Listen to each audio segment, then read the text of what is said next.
বল। আমি আর একটা বিয়ে করতাম। বউ আছে তাই তুই আবার বিয়ে করবি? না, ওই বউটা খুব মারে তো।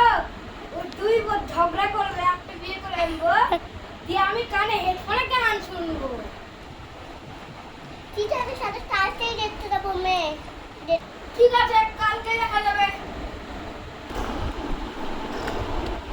এ ভাই, আজকে মেয়ে দেখতে যাবি না? একটা ভাই যাবো না, আরে চাইতে যাবো। আমার বউ আমাকে প্রচুর ম্যাচ চাচ্ছে তাড়াতাড়ি। আজকে দাদা আমি রেডি হচ্ছি।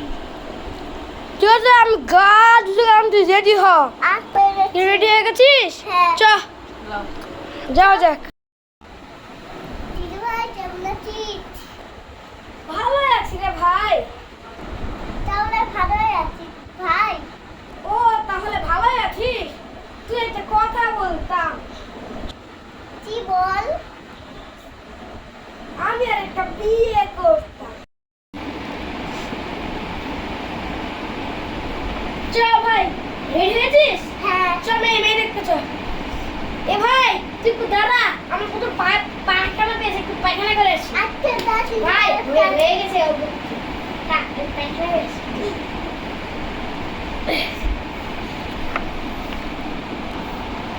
মেয়ে যত টাইম হয়ে গেল, আই ওই এখনো আসেনি, যাই তো ডেটে নিয়ে আসছি।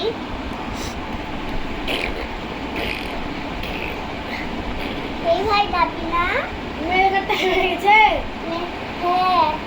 ঠিক আছে ভাই, লে চ মেয়ে দেখতেই যাই। মা, তোমার নাম কি? ঠিক আছে তো বুঝি। মৌলানা সাহেব বিয়ের দিনখান ঠিক করে, মেয়ে আমার পছন্দ।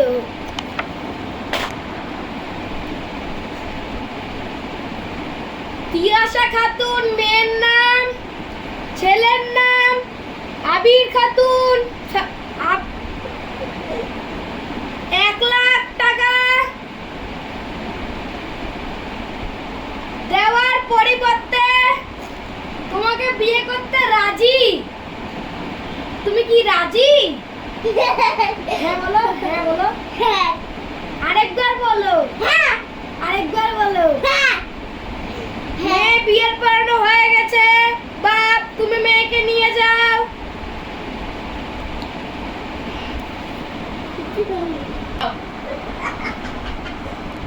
চলো বাড়ি। তুমি তুমি নিয়ে